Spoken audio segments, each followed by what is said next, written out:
Hello and welcome to Vision New England's Church in Action podcast. Here we talk with New England leaders about critical issues that impact how Christians engage in our culture to accelerate evangelism.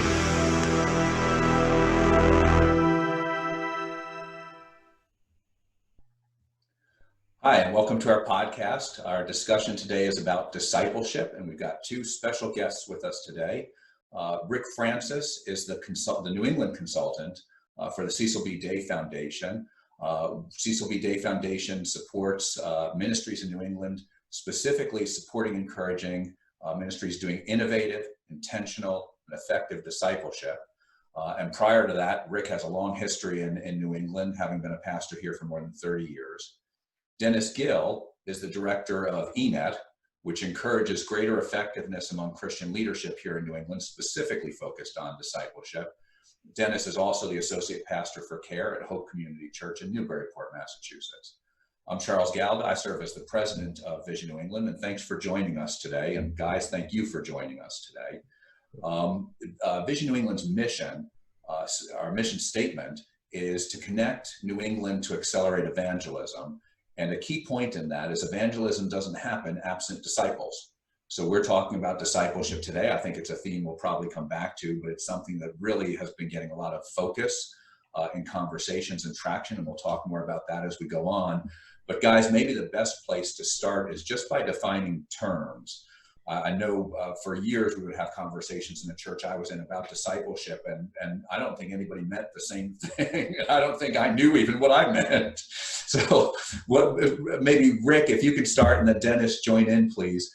How do you define discipleship? Well, it is a very important thing to do because typically in churches, especially traditionally, almost everything that's done in church could fall underneath the rubric of discipleship. At least that's how many pastors think. So therefore, intentionality kind of goes out the window. But I like the model that I believe it was Bobby Harrington and James Putman put together following Matthew 4:19, where it's very simply, Jesus just said, "Follow me, and I will make you fishers of men." So that engages the head, the heart, and the hands. And the idea of follow me, obviously, is that invitation to come and follow Jesus. And a disciple is somebody who truly wants to follow Jesus when we talk about it in Christianity.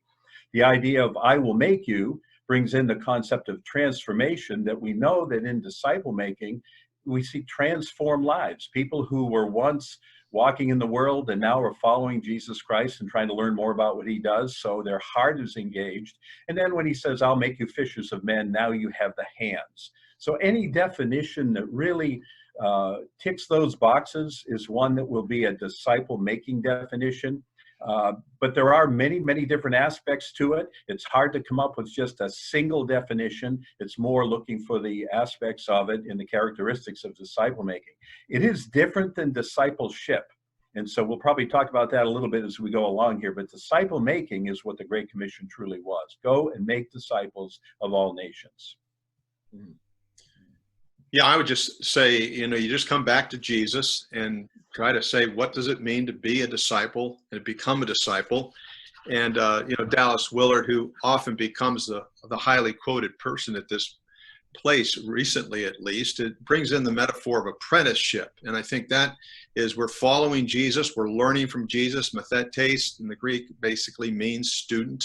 So we want to be like Jesus. That's it. And Christ is in us and wants to form us into being like him. So discipleship easily has that root to it in terms of becoming a disciple. Like Rick is saying, I think to draw some distinction between becoming or being a disciple and then the mission of making disciples, that's really an important distinction. They go hand in hand in a sense, but it helps us to join Jesus in the fact that when people were discipled by him, they were on mission, and you can't really take that out of the picture. So becoming much more, and of course Jesus was so relational, so intentional, so missional with his disciples. They're joining him in mission. So the idea of making disciples, that's often what's lost, as Rick has said, when we say, well, let's just talk about discipleship, because disciples are whole life. It's everything, everywhere. Everything you do is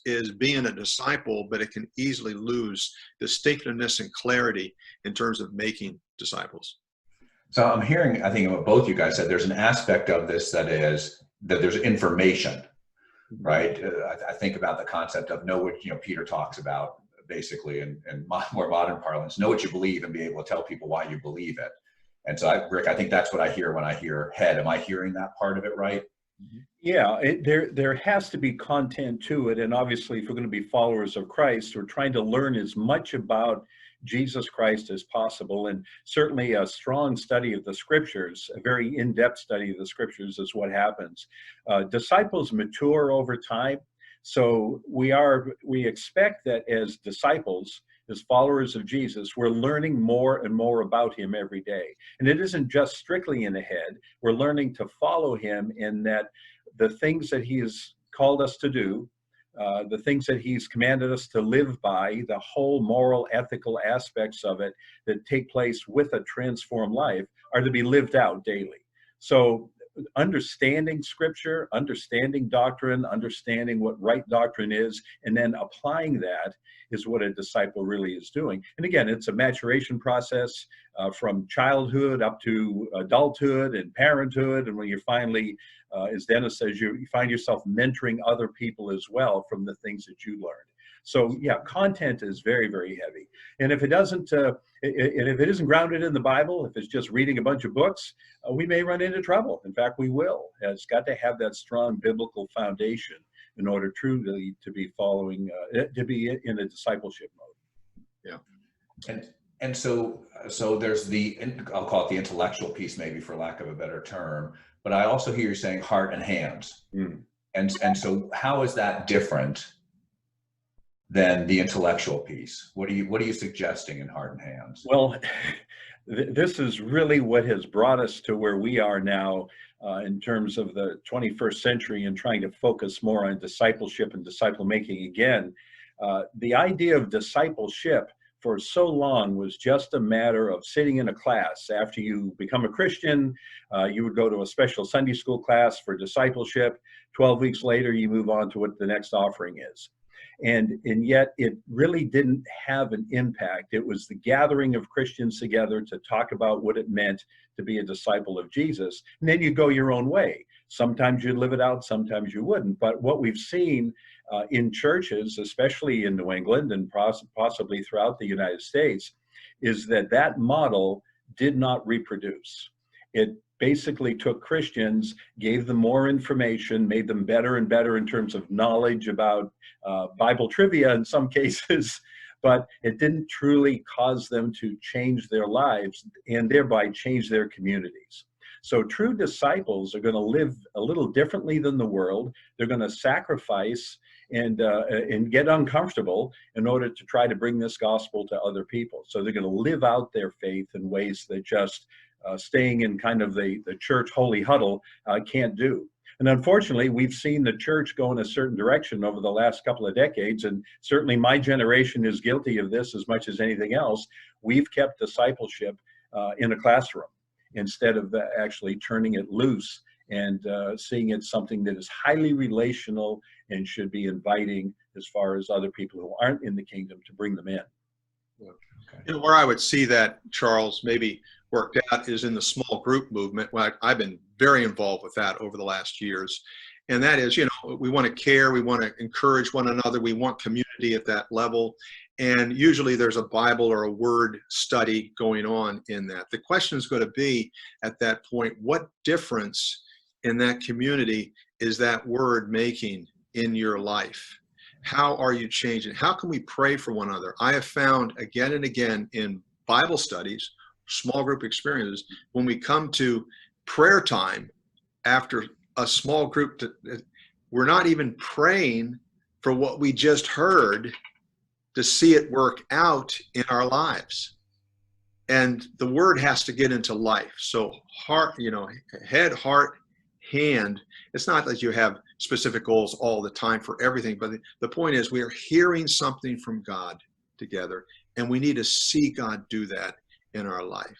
And that would say, more discipleship, a transformational challenge there to put the word into life. It's easy to be head information centered versus transformational in the way we work.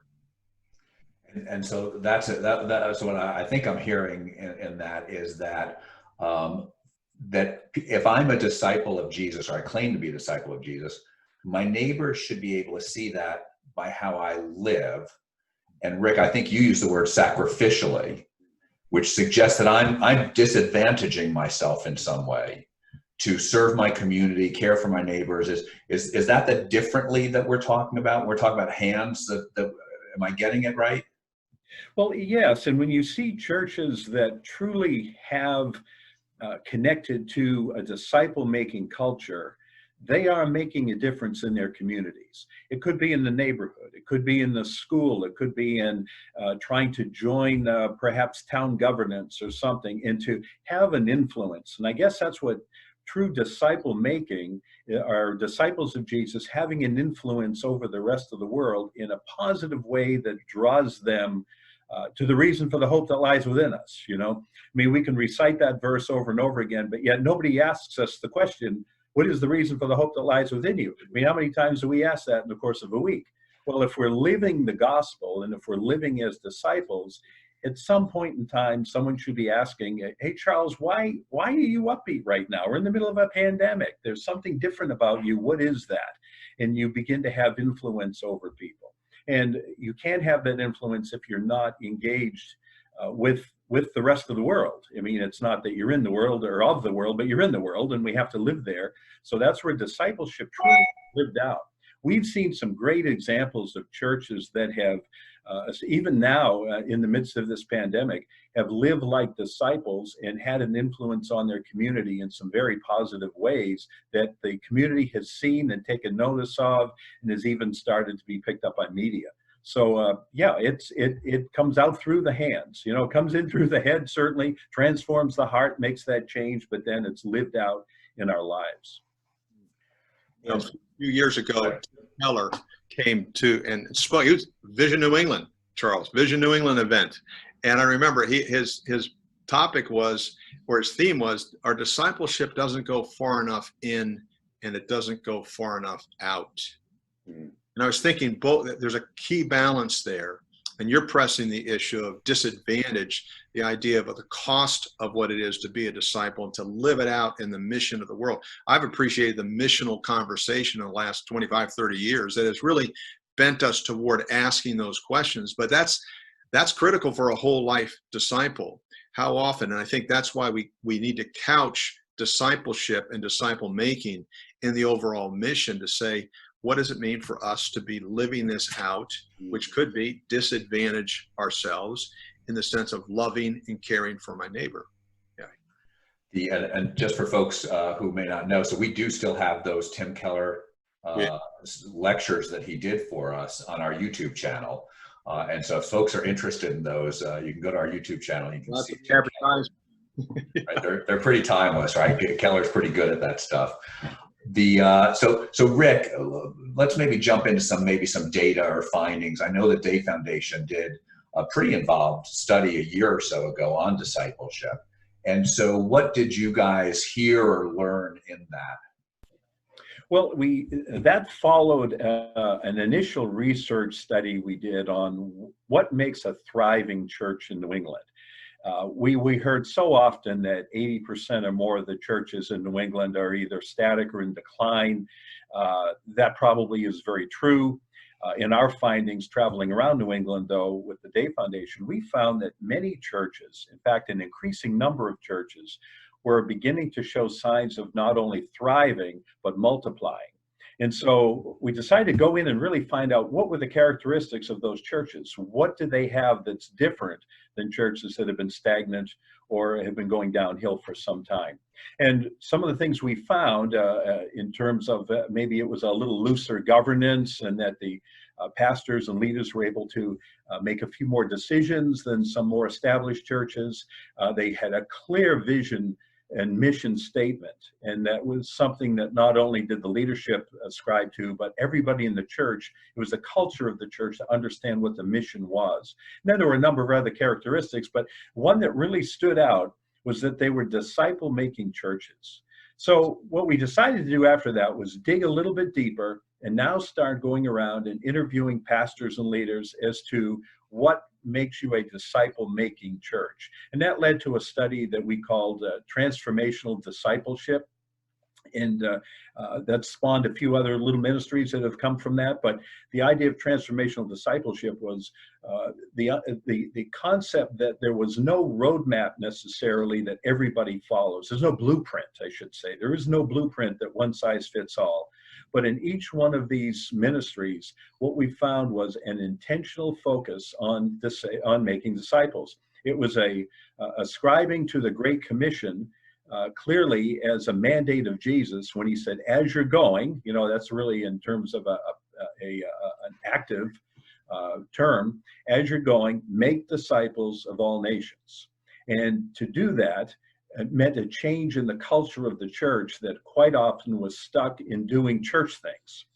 Many pastors that we found who were making disciples in a very healthy way were able to identify an intentionality about disciple making. They had content, they had maybe some program material, but they understood clearly that unless you change the culture in the church so that when somebody walks in the door, they know this is a disciple making church, and if I'm going to join this church, I'm going to be active about making disciples. Well, then how do you engage that? How do you do that? Communication was key. From the top all the way down to the basic levels of leadership and beyond in the church, they all understood the mission. We saw one church in particular, and we love to give this as an example, that was pretty well caught up in calendar-driven materials. And you know the church, Charles, very well.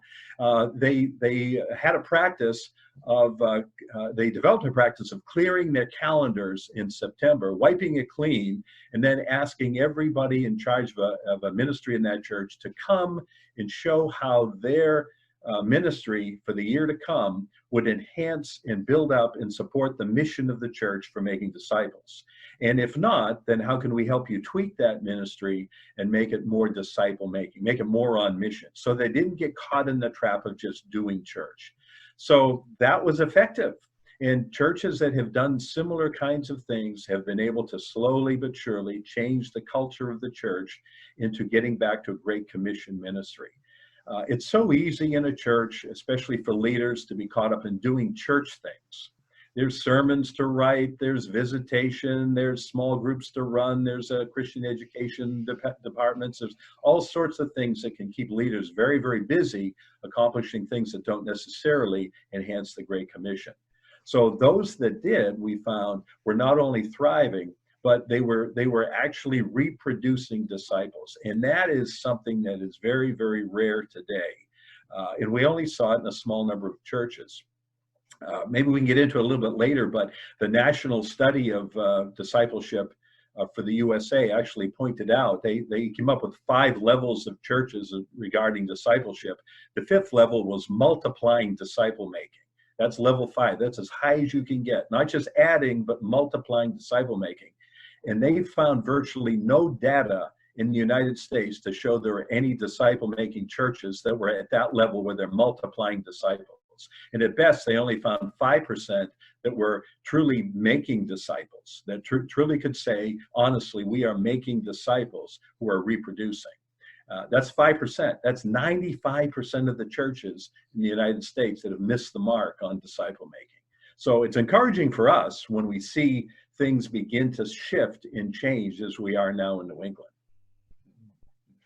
Dennis, now I know, kind of adding on to that, you do what you call consultations with pastors, and I know you've done several of them, so there's been hundreds of pastors involved in those at this point.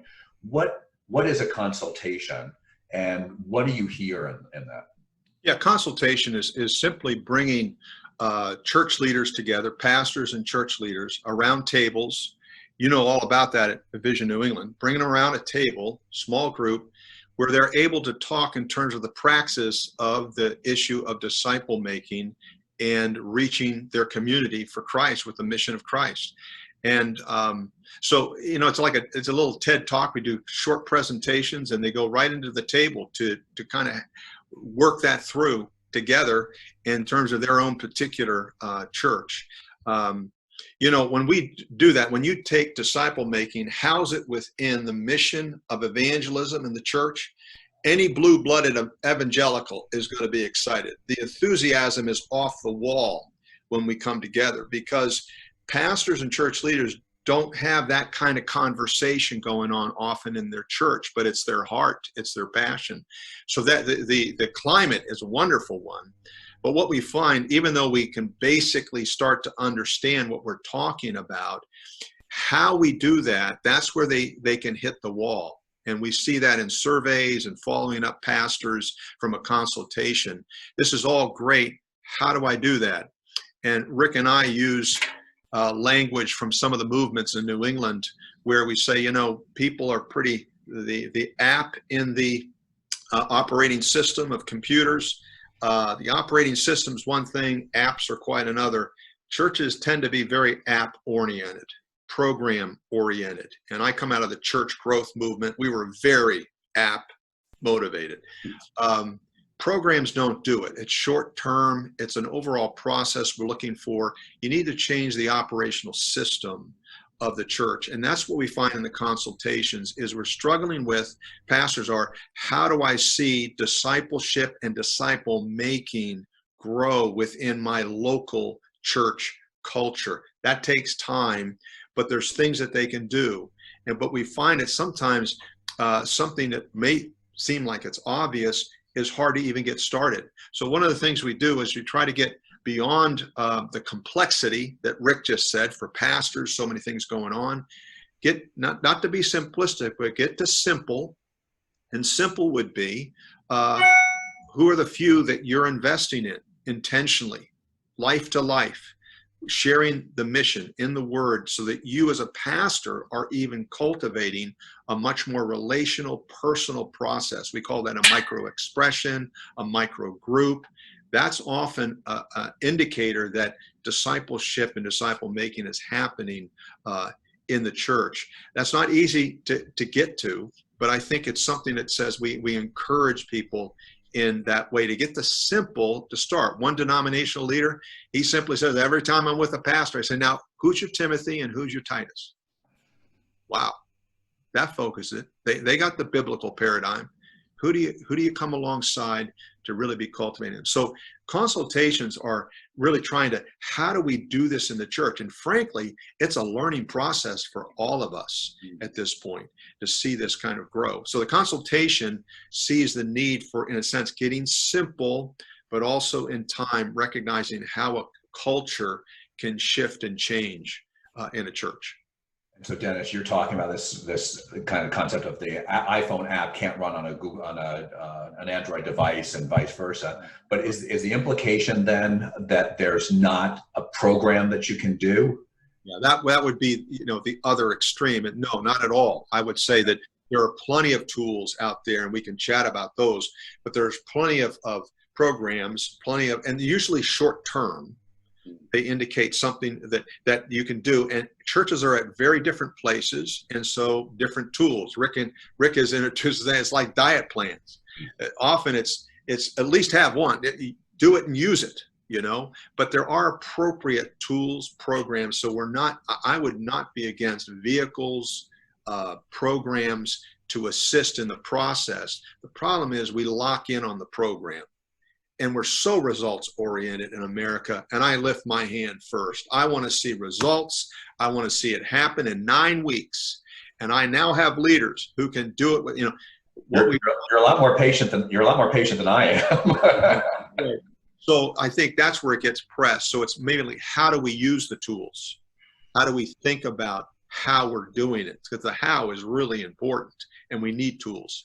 So tell me if I'm hearing you right. What I'm hearing you say is, no, there's programs you can do to have effective disciple making in your church, but you either need to pick the one that's going to match your church culture, your operating system, or you need to, I think, Rick, you were saying you need to change the operating system. Yeah, Rick, speak to assessment, because I think that's a big part of it.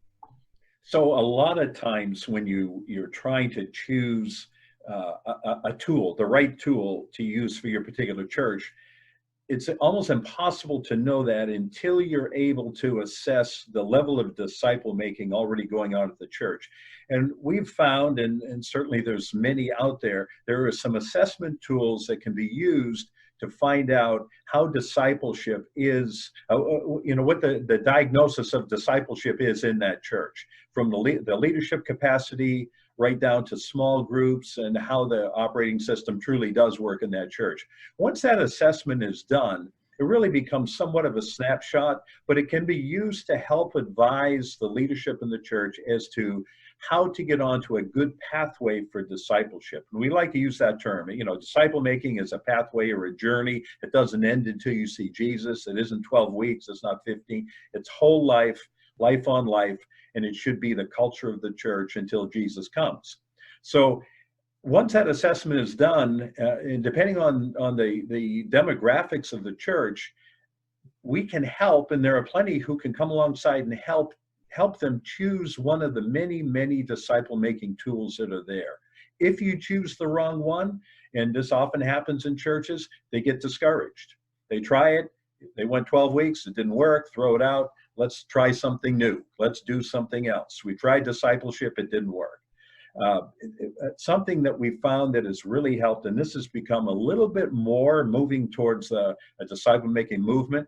We've seen some what we would call practitioners rise up in New England who specialize in helping churches develop the disciple-making culture. And so there's again, beginning with assessment, there's a bit of strategic planning that goes along with this. It's all about change. How do you make changes in your culture so that you become that disciple-making culture? That's hard. It takes time. We're beginning now to say it's 5 to 7 years before a church, depending on the church, they're all different, but oftentimes you got an established church that's doing things a certain way and not making disciples. It could take 5 to 7 years before they finally are able to say, we've got reproducing disciples now. We've got Christians who see it as their mission to go and make more disciples. It doesn't have to be driven from the top. It's now become the culture. So yeah, there are ways of doing it. We strongly would suggest that pastors just don't try to grab something off a shelf and do it themselves. They really need to get involved in something more collaborative. And we'll talk about, before we end, I want to come back to, so how would I get started on that if I want to do something more? If I can't just pick, if we're not going to say, hey, this is the program for every church for all time in all places, which it doesn't exist. How do we get started on that? But you mentioned demographics, which I think is an interesting point too, because we're 3 50-plus-year-old white men. Are we talking about the white churches when we talk about discipleship this way, or did you look at, have you both looked at and worked with other groups? So I guess I'll jump in quick here. As we were doing our survey of churches to find out who's doing discipleship well, we came across a very good cross-section of churches. I'll just quickly name a few so that people can probably resonate with these, but Lion of Judah down in Boston with Roberto Miranda, is a wonderful place where discipleship is happening across somewhat of a Latino, but also a very multicultural mix of people in there. Out in Sunderland, Massachusetts, there was Sanjoy Mazumdar, who is an Indian American who leads a church out there and actually has a model church for shifting the culture from what it had been to a strong disciple-making culture that will perpetuate itself whether he's there or not. So they've been able to make that work very well. Up here in Maine, where I am, in Westbrook, which is just a suburb outside of Portland, Mutima Peter, the Bethel Christian Center, these are all African immigrants who are in there. And he actually called us in to help do a workshop on disciple-making, because he knew that they would not last as an ethnic church unless they were getting to the next generations. And so they started to move in that kind of that sort of a direction. A large African-American church down in Milford, Connecticut, Cornerstone Christian Church, that some people may know about, they are hitting it out of the park when it comes to salvation decisions, baptisms, and disciple making. Just a real example of how a church should work. and reproduce itself. So, if they say they can't find a single church that's actually multiplying disciples, I would hold that one up there as one in New England that is multiplying disciples. It just hadn't hit anybody's radar yet. So we are seeing those things across cultures. Now, we know in New England that oftentimes the more thriving churches have been ethnic churches, at least in the urban areas, but it's beginning to spread. The nice thing about it, it's beginning to spread into the suburbs, and obviously between church planting and other things that are starting out with disciple-making cultures, it is beginning to turn into what we would see as more of a movement. And that's very, very encouraging in New England. Yeah, and I would say that what Rick is representing is the kind of the initial part of a conversation, a dialogue, and a connection across ethnic lines in terms of church life and disciple making. I would say there's also a sense of weakness in understanding, but we're starting to understand how this goes across. We need those conversations and that cross-pollinating, because culture and context makes such a difference in how we do what Jesus wants us to do in making disciples, and we really can learn from one another. I think particularly of just for instance, the justice issue, that I know different networks of basically white churches that are bringing in conversations like you are at Vision New England to make sure that our discipleship, we're thinking far enough out in terms of that. But we need to really have brothers and sisters of different kinds of churches and cultures to help us think that through and work that through together. I think too, the global community, we're getting a whole massive movement of disciple making coming from the global community into the States, into America. It needs to be processed, but people like Joe Reed with Exponent brings a real perspective in terms of, and what it's helped us do is start rethinking discipleship. And that is, it doesn't just happen in the church. Disciple making starts out where someone doesn't know Jesus, which is where Jesus began. And the global community has some things for us to learn. So that cross-pollinating conversation is really important across cultures. And I would say, in terms of our consultations, I think we have a long way to go in having that kind of conversation. I'm just grateful for indicators, as Rick is saying, that there is disciple making happening in different demographic groups. And so you can never get out of a conversation these days without at least touching on COVID. Has COVID slowed discipleship making, accelerated it, changed it? Have you seen anything, or is it still too soon? Well, I think it's still too soon in one sense. I would say in concept and then in reality. In reality, my sense is we're still very frozen as a church in dealing with how do we do church? How do we do the people of God? How do we do making disciples? But I think at the same time, I'm seeing a lot of indications of where people are thinking in terms of disciple making. They are thinking in terms of, okay, how do we do it now? How do we build and encourage and exhort different ways of doing it? Those conversations are going on. So they're not just frozen, they're really working at those areas. And I'm encouraged by that, but I know this, disciple making allows us to think differently so that certain ways of doing church, we realize it's going to get back to the community of Christ, worshiping, building each other up, and encouraging to make disciples. So in reality, there's a challenge right now, but conceptually, I say there's indicators that it's an opportunity for us. And I would add to that, some churches that, especially in places where they know they're not going to be gathering their large groups back for the foreseeable future, it's a big unknown. They've begun to adopt the mantra of let's embrace this and not just endure it. And so the embracing it has really driven them to understanding, if we're going to be a church of small groups for the foreseeable future, let's really dive into disciple making. And, it's very speculative to say this, but, if the church needed to really get its focus turned outside of the walls of the church, this has done it. COVID has done it. And if you embrace that and say, how can we be the church that's out in the world, making a difference in the world? And if we're too comfortable in our own buildings to ever do that on our own, this has driven the church outside. And again, for those that will embrace this, they're beginning to see discipleship is something that the time is now. This is perfect timing for this. Yeah, I've talked to a lot of, it's pushed us out of our building. Yes. I've talked to so many pastors who are now working with their local government officials and agencies Yeah. to distribute food, to deliver stuff to seniors, to do shopping for people, right? To do all these kinds of things that wouldn't have been on our radar screen absent COVID, and are those hands piece that I think we were talking about early on, where people say, well, why are you doing this, right? And suddenly you can have a conversation. Help me out. So I want to come back to where we were a minute ago, and tell me if I'm interested. So I'm a pastor, or maybe I'm a lay person, a lay leader in my church, and I want to pick up on this conversation. Or Rick, I want to do what you were saying. Is I need to figure out what is the right curriculum to be intentional about disciple making my church. What do I do? Where can I go? Well, I mean, I'll put the shameless plug in for Vision New England, but we have and can supply, obviously through the network of Vision New England and others.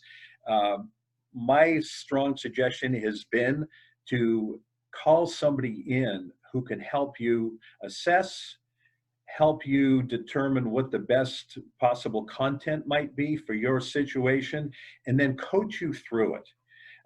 If there's something we've seen that has come up again and again in this whole discipleship conversation, is the value of coaches. Coaches to get alongside a pastor and say, look, you're changing the culture in your church. This is not going to be easy from the inside out. You almost need somebody outside who's going to hold your arms up, and really help you through this and provide resources and assist. It's not an expensive process by any means at all. Making disciples is the mission of the church. It doesn't really cost that much more to the budget. If anything, it's just a matter of rearranging some of your budget already. So there are practitioners out there that we can recommend to you. They're all over New England, and that pool of practitioners is growing. Within the denominational circles, there is more awareness of this now, and there are resources among denominational leaders and superintendents that they didn't have 10 years ago. But it's not something you have to go through alone. The other thing is and Dennis is involved in this, as well as myself and several others. Gordon Conwell is very involved in this. We started a little over a year ago putting together something called the Discipleship Summit, where we pulled the top leaders together around New England to talk about strategies for disciple making. That worked itself down to another gathering of all the practitioners that we could find, and boy, they started popping up all over once we began to identify the need. And from that, we then moved to what we would call a think tank, and this think tank has worked all this year, even during COVID, to discuss what should be the proper strategies for seeing a disciple-making movement in New England get to a tipping point, so that stage 5 actually begins to happen. So that's moving forward. There's a lot of forward momentum. But I guess I'd sum it up to say, if you're a pastor, you're serious for your church about changing the culture to become a disciple-making culture, please reach out to us, and we will help guide you through. There's no way you can give a prescription online like this. It really requires developing a bit of a relationship and knowing something about the church, and then stepping in and helping them with it. So Dennis, go ahead and add to that, because you do so much. I put it in kind of 4 C's. We always like something like that. We talked about a toolkit, so there is curriculum there, but we've sort of said, be careful, because you just want to be able to gauge that for where you're at, and that requires maybe some level of coaching, and coaching is a major part of just how to process things.